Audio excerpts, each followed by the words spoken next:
अरे वो भगवान की ही अमानत थी, तुम्हारे पास कुछ दिनों के लिए रखी हुई थी, विधाता ने भेजी थी, जाओ कुछ दिन रहो, वापस बुला लिया। हम लोग ले लेते हैं, हमें पद मिल जाए, प्रतिष्ठा मिल जाए, परिवार मिल जाए, सब ले लेंगे, पर भगवान कहेंगे चलो भाई अब तुम्हारे बेटे को वापस करो जो दिया था। नहीं नहीं नहीं, हम नहीं देंगे। और यदि भगवान ले लें तो फिर कुछ लोग गाली देते हैं भगवान को, तुमने गलत किया। सच्ची बात तो यह है कि हम सब गिरवी हैं। आपके पास 20,000 की जरूरत हो तो आप अपनी अंगूठी गिरवी रख देते हैं, कान के बाले गिरवी रख देते हैं, फिर जब पैसा आए तो आप उठा लेते हैं। सच कहूं, भगवान ने हम सबको गिरवी रखा है। किसके पास? हमें गिरवी रखा है हमारी माँ के पास, हमें गिरवी रखा है हमारी पत्नी के पास, हमें गिरवी रखा है हमारे पति के पास, हमें गिरवी रखा है हमारे परिवार के पास। जब तक रखा है सो रह रहे हैं। 2 साल, 4 साल, 10 साल, 20 साल, 50 साल, 100 साल, खत्म। 100 साल बाद अधिक से अधिक आदमी 100 साल जीता है। आज तो हम 80 साल का एवरेज लेके चले। 80 साल बाद सब अपने अपने घर वापस चले जाएंगे। हम सब गिरवी हैं। भगवान ने हमें संसार में भेजा है, जाओ कुछ कर लो, अच्छा, हाँ, प्रशस्त कर लो अपना मार्ग। पर हम आते हैं तो जाने का नाम नहीं लेते, यहीं रह जाते हैं। हम जाना नहीं चाहते, झगड़ा करते हैं, रोते हैं, चिल्लाते हैं, चीखते हैं। सत्रजित से मणि मांगी, भगवान ने मना कर दिया। इसलिए मैं कहता हूं कि आपके पास जो है वो भगवान को दे दो। प्रभु सब आपका है। जो मुझे लगेगा, आपको पता है कि मुझे क्या लगेगा, आप देते जाना, सब आपका है। आप खुद समझदार हैं, भगवान स्वयं जानते हैं मेरे भक्त को कब किस चीज की जरूरत है। वो बिना मांगे आपके देते जाएंगे। आप एक बार सौंप कर तो देखिए। हम सौंपते नहीं है, समर्पण करते नहीं है, स्वभाव को बदलते नहीं है। यही तो हमारी गलतियां। हम मालिक बने बैठे हैं, ये मेरा है, मेरा है। सौंप दीजिए, सब भगवान का है। अपने अस्तित्व को मिटा दीजिए, भगवान के चरणों में समाप्त कर दीजिए। सब कुछ अपना लुटा दीजिए, प्रभु सब तेरा, खत्म बात। जब सब तेरा तो फिर मेरा जो अहंकार था, मेरेपन का, वो अहंकार अपने आप समाप्त हो जाएगा। अहंकार मिटता नहीं है क्योंकि हम सौंपते नहीं है, और सौंप देंगे तो मिट जाएगा। सत्रजित का भाई प्रसेन वो मणि पहनकर जंगल गया। वहां एक बब्बर शेर ने प्रसेन को मार डाला। प्रसेन की मणि छीन ली। शेर को जामवंत ने मारा। जामवंत मणि लेकर अपनी बिटिया को देने चले गए, बेटी को देते हैं। अब यहां भगवान को चोरी का कलंक लगा। सारे लोग कहने लगे कृष्ण ने मणि मांगी थी। सत्रजित ने कहा कृष्ण ने मणि मांगी थी, हमने नहीं दी। लगता है हमारे भाई को मारकर मणि सत्रजित ने चुरा ली। आरोप लगा दिया, चोरी का कलंक लगा दिया। अब भगवान के सिर पे ये कलंक क्यों लगा?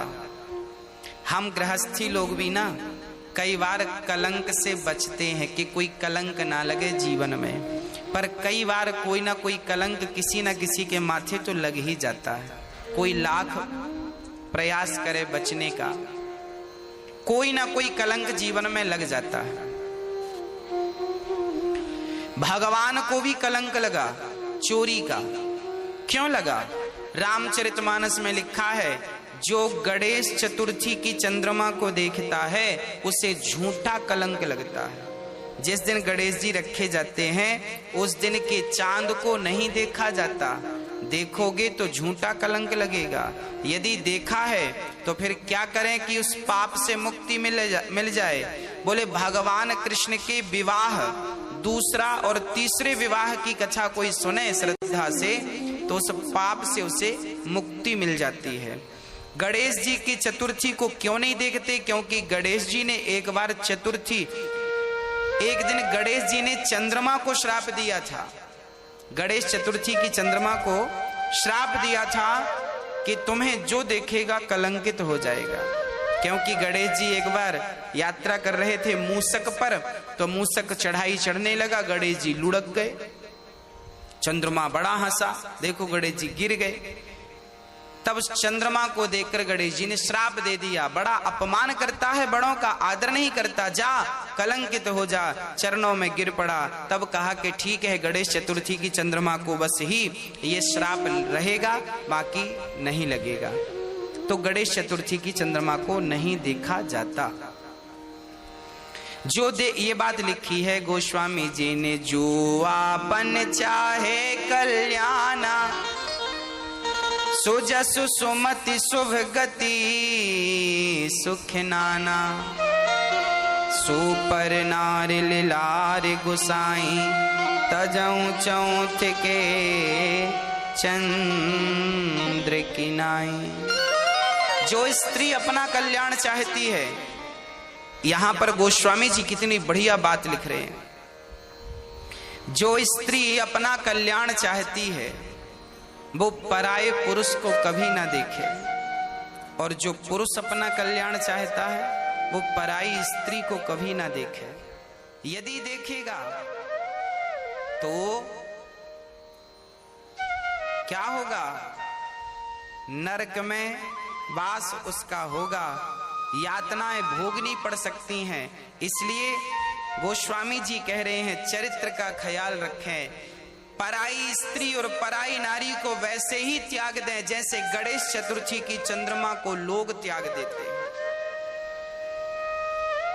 अर्थात शास्त्र हमें ये कह रहे हैं कि हमें मर्यादित होना चाहिए।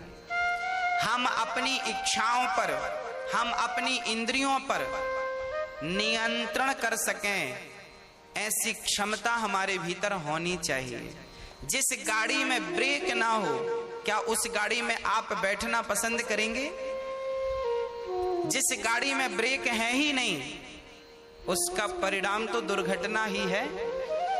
अरे जिस जीवन में संयम नहीं है, जिस व्यक्ति के भीतर संयम ना हो, उस व्यक्ति का व्यक्तित्व कैसा है? संयमी बनो। संयम के बिना जीवन नीरस है, फीका है, अधूरा है। इसलिए संयमी। देखना इंद्रियों के न घोड़े बढ़ें, इनमें संयम के हरदम ये कोड़े पड़े। अपने रथ को सुमार्ग लगाते चलो, मन से गोविंद गोपाल गाते चलो। संयमी। आंख कहती है कि चलो देख लो, पर आपके अंदर ऐसा संयम हो कि आप कहें ना, ये बुरा है, इसे हमें नहीं देखना, हमें तो कृष्ण के चरण देखना है। कान है तो कान कुछ भी सुनेंगे क्या? आपके पास कान है, आप कुछ भी सुन सकते हैं, पर सब कुछ सुनने में सार नहीं है। सुनना है तो भगवान की कथा सुनो, देखना है तो गोविंद का दर्शन करो, चलना है तो तीर्थ यात्रा की ओर चलो, बिहारी जी की ओर चलो। हाँ, तात्पर्य यह है कि जो भी विधाता ने दे रखा है, आंख, कान, हाथ, नाक, जो भी सब कुछ भगवान के लिए हो। जीवन में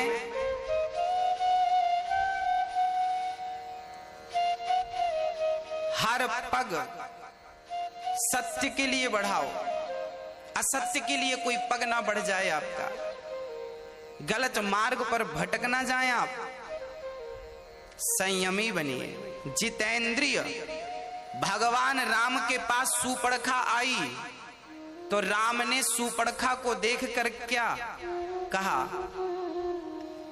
मैं जितने पुरुष गण कथा सुन रहे हैं, मैं आपसे निवेदन करूंगा, राम की जगह आप होते और आप जंगल में होते और आपकी पत्नी दूर होती, और आपके सामने कोई बहुत सुंदर स्त्री आ जाती, सूपड़खा की तरह बन करके, सूपड़खा जैसे बन ठन कर आई और राम से कहने लग गई कि तुम कितने सुंदर हो। कोई स्त्री आवे और आपकी तारीफ करने लग जावे कि देखो तुम कितने सुंदर हो, तो आप क्या कहते उस नारी से? हाँ, शायद राम ने तो ये कहा कि माता मेरी तो शादी हो चुकी है और देखो वो खड़ी है मेरी पत्नी। माता कह करके, मां कह करके राम ने सूपड़खा को संबोधित किया। हाँ, राम का चरित्र है कि वो पराई स्त्री को या तो मां के रूप में देखते हैं, या तो बेटी के रूप में देखते हैं, या तो बहन के रूप में देखते हैं। क्या ये आपका भी सिद्धांत है? क्या ये आपका भी स्वभाव है? यदि ये आपका स्वभाव है तो मैं आपको प्रणाम करता हूं। आपको भी ऐसा ही मर्यादित पुरुष बनना है। पराई नारी को देखना भी पाप है। इस भाव से ये जिंदगानी को आगे बढ़ाना है। चरित्र का निर्माण कीजिए। जब आप चरित्र का निर्माण करेंगे तो आपको देखकर आपके बच्चे चरित्र की ओर बढ़ेंगे। बच्चों की शिक्षा केवल स्कूल में ना हो, बल्कि आप माता पिता को देख कर भी बच्चे सीखें कि वाह, हमारे माता पिता के आचरण को देखकर भी हमें कुछ सीखना चाहिए। अपने बच्चों के लिए आप ही आदर्श बन जाइए। आप ही बच्चों के लिए, आप ही बच्चों को सही मार्ग के लिए प्रेरित कर सकें, प्रेरणा स्रोत आप बन जाइए। और आपके बच्चे कहें कि मेरे पिता जैसे चरित्रवान थे मुझे भी बनना है। मेरी माँ जितनी बड़ी भक्ति करती थी, जितनी बड़ी सेवा करती थी, मुझे भी बड़े होकर यही करना है। अर्थात माँ बाप इतने धर्मात्मा हों, इतने बढ़िया सत्य के मार्ग पर अडिग हों, इतने बड़े चरित्रवान हों कि बच्चे गर्व करें कि ये मेरे माँ है, ये मेरे पिता है। जब बच्चे माँ बाप पर गर्व करते हैं तब फिर माँ बाप भी बच्चों पर गर्व करते हैं कि ये मेरा बेटा है। अरे भाई, आम का फल आम ही तो होगा, बबूल का फल बबूल ही तो होगा। पेड़ बोए बबूल का तो आम कहां से आए? माँ बाप जैसे होंगे बच्चे वैसे तो बनेंगे। इसलिए माँ बाप को पहले अपनी इंद्रियों पर, अपने विषयों पर कंट्रोल करना चाहिए और भोगों से निकलकर योग, भगवान की भक्ति की ओर आना चाहिए। जो नारी पराये पुरुष को देखती है उस नारी को यातनाएं भोगनी पड़ती हैं। जो पुरुष पराई स्त्री को कुदृष्टि डालता है उसे महारौरव नरक में, कुंभीपाक नरक में जाना पड़ता है। इसलिए आज आप चरित्र का ख्याल रखें और बहुत अच्छी शिक्षा है चरित्र की। आज हमारे भारत में सबसे अधिक जो चरित्रवान भारत था, रामचरित्र सुनवे को रसिया, राम लखन सीता मन बसिया, आज हमारा वही भारत चरित्र से गिरता हुआ जा रहा है।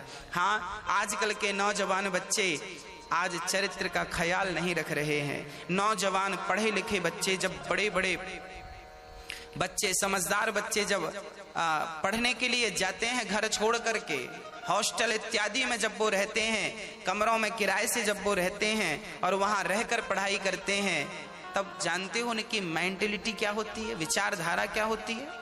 तब उनकी विचारधारा बन जाती है कि चलो ये आम बात, आजकल चरित्र का ध्यान ना रखना बच्चों के लिए आम बात बन गई है, आम बात। एक माँ तो मेरे पास रोती रोती आ गई, गुरुजी मैं गांव से शहर आई, इसलिए आई कि मेरी बेटी को, शायद मेरी एक ही बेटी है, एक माँ मेरे पास रोती रोती आई, गुरुजी मेरी एक ही बेटी है, मैं गांव से शहर इसलिए आई थी कि मैं अपनी बेटी को बढ़िया पढ़ाना चाहती थी। गांव में अच्छी शिक्षा नहीं थी, इसलिए शहर आई कि यहाँ बढ़िया पढ़ाऊंगी, लिखाऊंगी, बेटी को अच्छा बनाऊंगी, ताकि लोगों को कह सकूं कि देखो मेरी बेटी की तरह तुम भी अपनी बेटी बनाना। पर महाराज जी, मेरी बेटी को ना जाने क्या हुआ और मेरी बेटी तो एक लड़के के संग भाग गई। शादी कर ली उन्होंने, कोर्ट मैरिज कर लिया। अब तो मैं मुंह दिखाने के लायक नहीं रही। अब मैं गांव जाऊंगी तो गांव वाले ताने मारेंगे, देखो गांव छोड़कर गई, ये करके आ गई, ये काम कर लिया तुम्हारी बेटी ने। हाँ, ऐसी कितनी घटनाएं मेरे जीवन में मैं देख चुका हूं। लोग आ करके बताते हैं, रोते हैं, तड़पते हैं। क्या कर सकता हूं मैं? तो आपसे प्रार्थना कर सकता हूं कि मैं उन बेटियों से, मैं उन बच्चों से निवेदन कर सकता हूं कि देखो, आप अपनी खुशी के लिए माँ बाप का बसा बसाया घर उजाड़ देते हैं, माँ बाप के जीवन में आग लगा देते हैं। जब लड़की भागी तो जानते हो माँ कहती है, गुरुजी क्या कमी रह गई मेरी परवरिश में, क्या नहीं सोचा था मैंने उस बेटी के लिए। एक बाप ना अपनी बेटी के लिए, सबसे ज्यादा बाप को अपनी बेटी की चिंता होती है। चप्पल घिस जाती है, उसकी खुशियों का इंतजार करते करते, उसके बारे में सोचते सोचते, मेहनत करके मजदूरी करके आदमी अपने बच्चों को पढ़ाता है, अच्छी से अच्छी शिक्षा देने का प्रयास करता है। हर माँ बाप जितनी क्षमता है ना शरीर की, उससे ज्यादा कमाते हैं, केवल इसलिए कि उनके बच्चे खुश रह सकें। और वही बच्चे बड़े होकर इतने समझदार हो जाते हैं, इतने समझदार हो जाते हैं कि वो शादियां कर लेते हैं खुद की, और अपने बच्चों, अपने माँ बाप को शादी में इनवाइट नहीं करते, अपनी माँ को, अपने पिता को भी नहीं बुलाते। आपका कोई फ्रेंड शादी कर ले और आपको ना बुलाए तो आपको बुरा लग जाता है, मेरे दोस्त ने बुलाया नहीं। सोचो उस माँ पर, उस बाप पर क्या गुजरती होगी जिसकी खुद की संतान ने कोर्ट मैरिज कर ली हो और अपने माँ बाप को शादी का इनविटेशन ना दिया हो, शादी का कार्ड ना दिया हो, शादी की जानकारी एक फोन करके ना दी हो, क्या गुजरती होगी। हाँ, इसलिए प्रार्थना है मेरी बच्चों से कि आप कभी कोई ऐसा कदम मत उठाइए कि आपके माँ बाप को शर्म से जिंदगी गुजारनी पड़े। अरे कुछ ऐसा कर दिखाइए कि आपके माँ बाप गर्व कर सकें कि ये मेरी बेटी और ये मेरा बेटा है। इसलिए चरित्रवान होना जरूरी है। कपड़े पे दाग लग गया ना तो छूट जाएगा, पर चरित्र पर दाग लग गया तो ना यहाँ छूट सकेगा, ना यहाँ से जाने के बाद वहां छूटेगा। हाँ, इसलिए चरित्र यदि एक बार चरित्र बिगड़ा है ना तो फिर वो दूसरा जन्म लेके ही बन सकता है। मेरे जीवन में यदि मेरे काम बिगड़ गए, 10 लाख का 50 लाख का नुकसान हो गया तो शायद उसकी भरपाई इसी जन्म में हो जाए, पर चरित्र बिगड़ गया तो उसकी भरपाई इस जन्म में नहीं, उसके लिए तो दूसरा जन्म ही लेना पड़ेगा। ये चरित्र को लोग समझते नहीं है, चरित्र की वैल्यू नहीं समझ रहे हैं, चरित्र क्या चीज है। हाँ, इसलिए बच्चों से निवेदन करता हूं, चरित्रवान बनिएगा। आज छोटे छोटे बच्चों को, छोटे छोटे 10वीं पढ़ने वाले, 9वीं 10वीं 11वीं पढ़ते हैं ना जो बच्चे, आजकल इनको भी प्यार हो जाता है। ये भी प्यार के चक्कर में पड़ जाते हैं, पढ़ाई लिखाई रह गई, प्यार हो गया। हाँ, माँ बाप को भी जिम्मेदारी से अपने बच्चों को शिक्षा देनी चाहिए। रास्ते ना भटकें बच्चे, उसके लिए माँ बाप को उनका ख्याल रखना चाहिए, दृष्टि रखनी चाहिए। कितना चरित्र जरूरी है हमारे जीवन में, पर जितना जरूरी था आज हम उतना ही चरित्र से दूर होते जा रहे हैं। एक बहन मेरे पास रोती रोती आई कि गुरुजी मेरे पति मेरे बच्चे का और मेरा ख्याल नहीं रखते। क्यों? क्योंकि मेरे पति को मेरी पड़ोसन ने ना जाने कौन सा जादू करके अपने झूठे प्यार के चंगुल में फंसा लिया। हम और हमारा बेटा, 5 वर्ष का बेटा, हम रोटी खाएं सुबह तो शाम को चूल्हा जले इसकी भी गारंटी नहीं। पति पूरी कमाई पड़ोसन को देता है, अर्थात पति चरित्र से गिर गया, अर्थात पति अपनी पत्नी से मन को हटाकर दूसरी नारी में, दूसरी स्त्री में मन को लगा रहा है, लोक परलोक बिगाड़ रहा है। परिवार का नाम, इज्जत बिगाड़। अरे भाई, जब आप अपने चरित्र से गिरते हैं ना, तो आपके जो पूर्वज हैं, दादा परदादा, ऊपर से देखते हैं, राम राम, ये मेरी औलाद है, ये मेरी संतान चरित्र से गिर रही है। आपके जो दादा पुरखा है ना, ये जब स्वर्ग होते हैं, स्वर्ग आपके पुरखे यदि स्वर्ग में हैं और आपके बच्चे गलत कर रहे हैं, चरित्र से गिर गए, तो कहते हैं बच्चे के इस पाप से आपके पुरखे स्वर्ग से निकलकर नरक में चले जाते हैं। भगवान विदा कर देता है, चल तेरी औलाद, तेरी संतान देख यहाँ चरित्र से गिर रही है, चरित्र को तार तार कर रही है, स्वर्ग से निकालकर देवता नरक भेज देते हैं, तुम नरक जाने के अधिकार हो, देखो तुम्हारी औलाद ये कर रही है।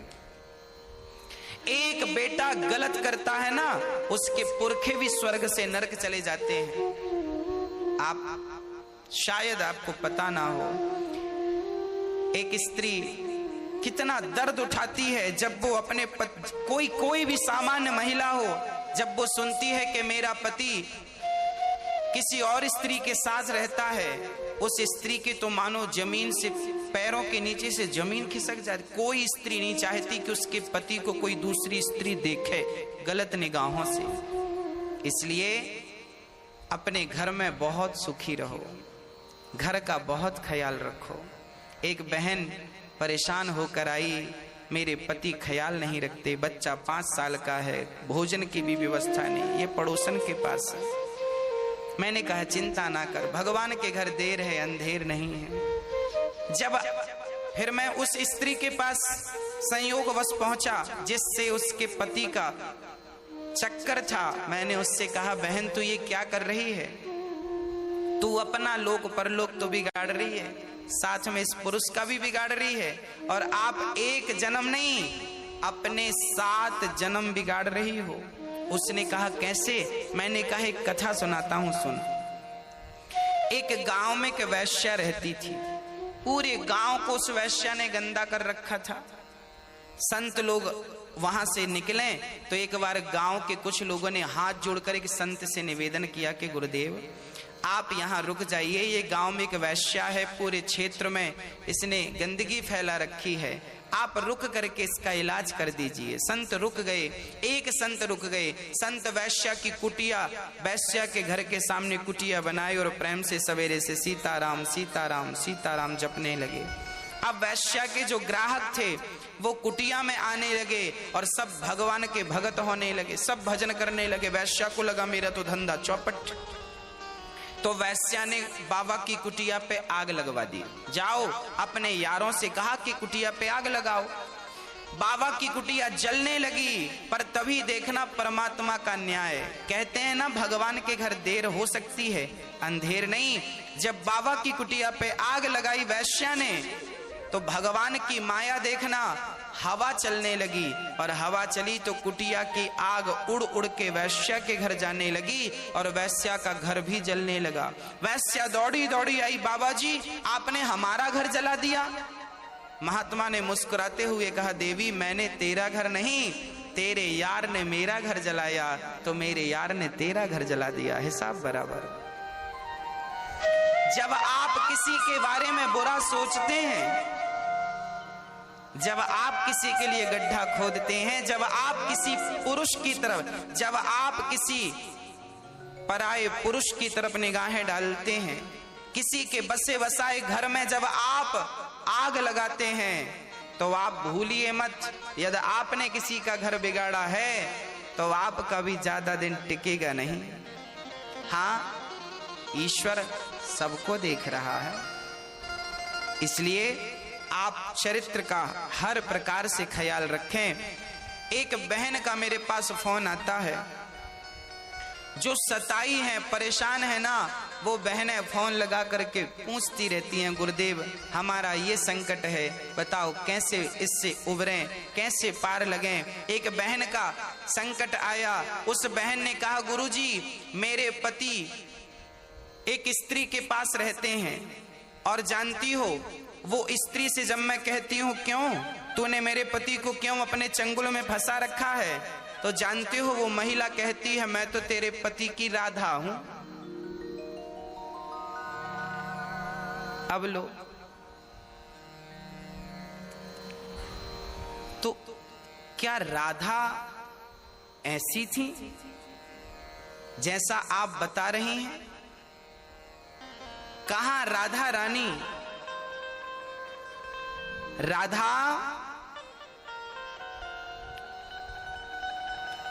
कृष्ण से प्रेम करती थी। राधा परांबा है, राधा भक्तों की अधिष्ठात्री हैं। राधा ही कृष्ण तत्व है और कृष्ण तत्व ही राधा है। राधा और कृष्ण दो नहीं हैं। आप राधा को क्या समझते हैं कि राधा कृष्ण की प्रेमिका थी? अरे ना, राधा कृष्ण की पत्नी थी।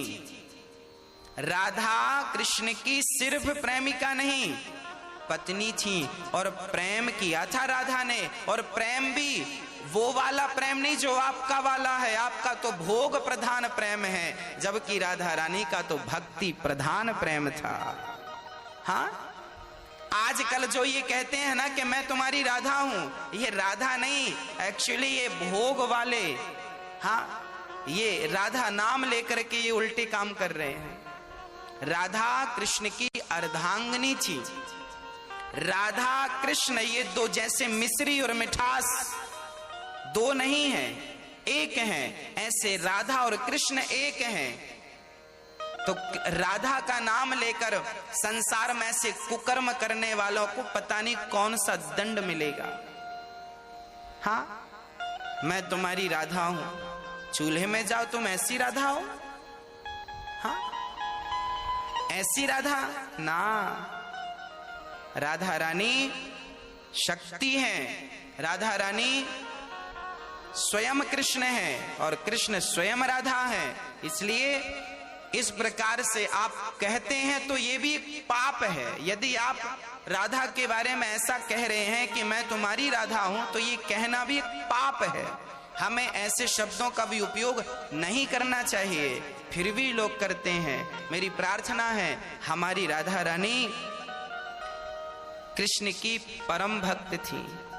कृष्ण ने जब अवतार लिया तब कृष्ण ने राधा से कहा कि देखो राधा, हम चल रहे हैं संसार में लीला करने के लिए। तब राधा ने कहा था, कृष्ण हम आपसे अलग नहीं हो सकते, जुदा नहीं हो सकते।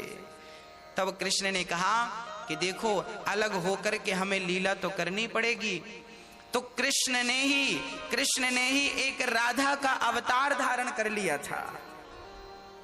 हाँ? कृष्ण ने ही राधा का अवतार, क्योंकि एक कृष्ण ने दो अवतार लिए उस समय। पहले राधा बनकर आए राधाष्टमी को, फिर कृष्ण बनकर आए कृष्ण जन्माष्टमी को। तो राधा और कृष्ण एक ही हैं। लीला के लिए ये दो बने थे, क्योंकि राधा का अभिनय करने लायक इस सृष्टि में कोई था नहीं।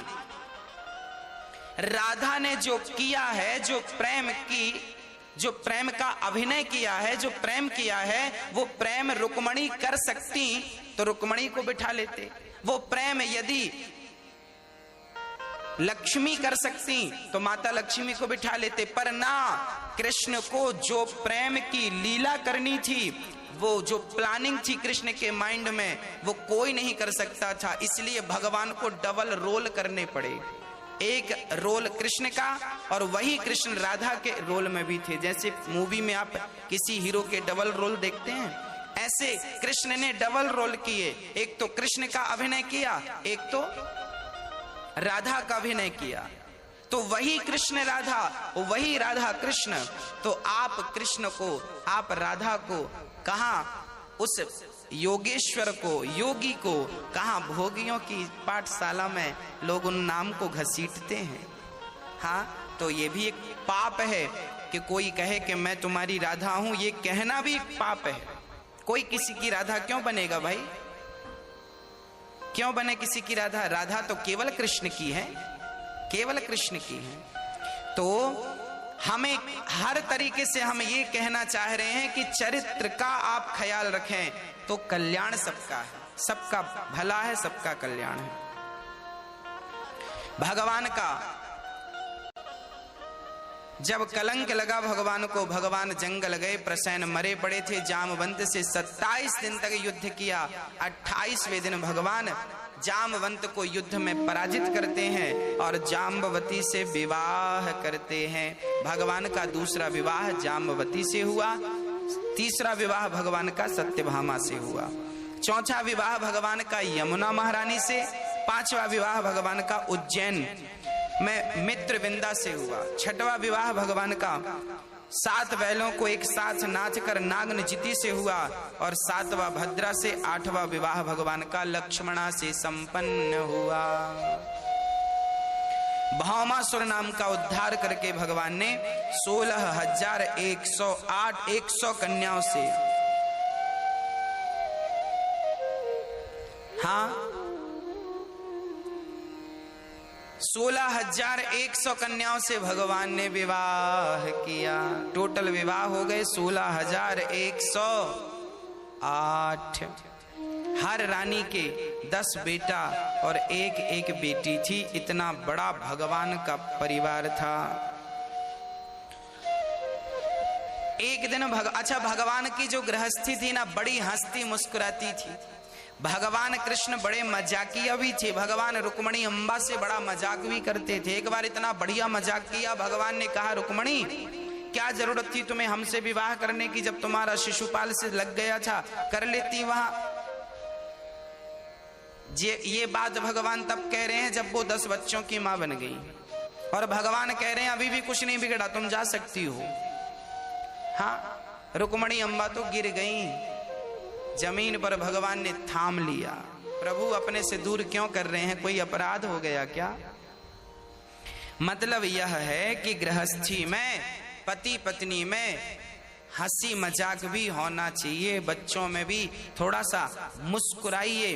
दिन में 1-2 बार ठहाका मार के घर में हंसिए जरूर।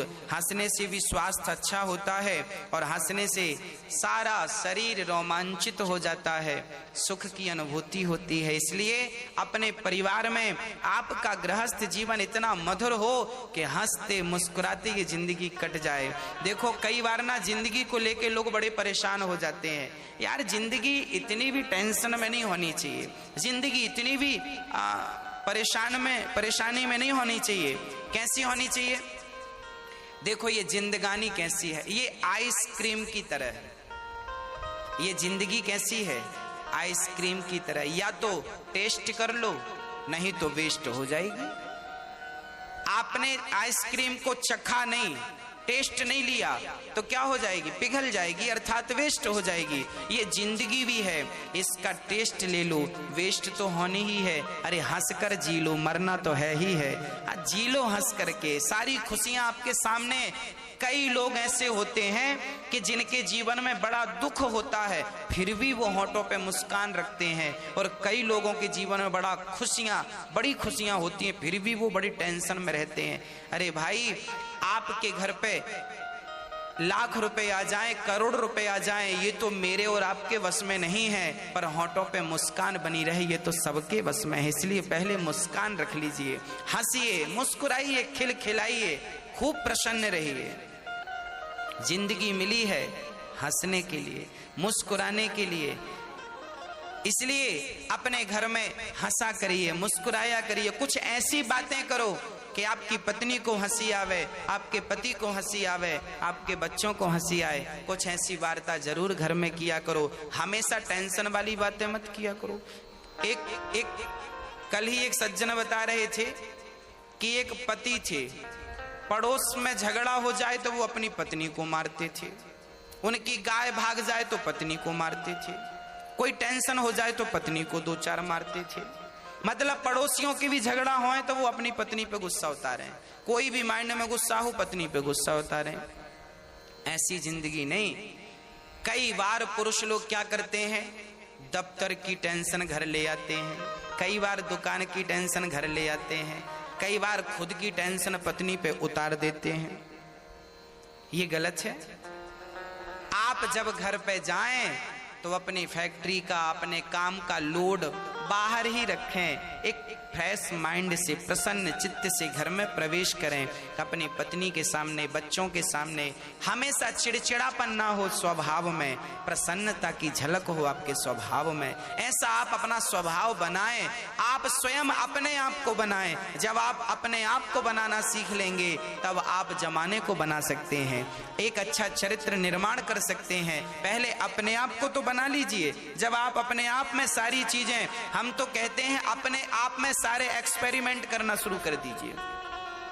अपने आप में एक्सपेरिमेंट करिए। क्या मैं गुस्से पे कंट्रोल कर सकता हूं? कहां तक कर सकता हूं? करके देखिए।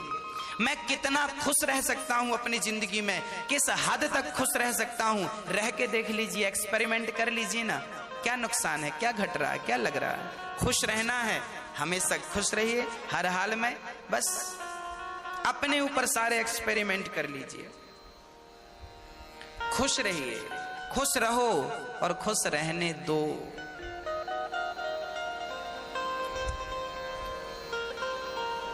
श्री भगवान अपनी पत्नी रुक्मिणी को समझा रहे हैं। अब वो प्यार की बातें चल रही हैं भगवान की।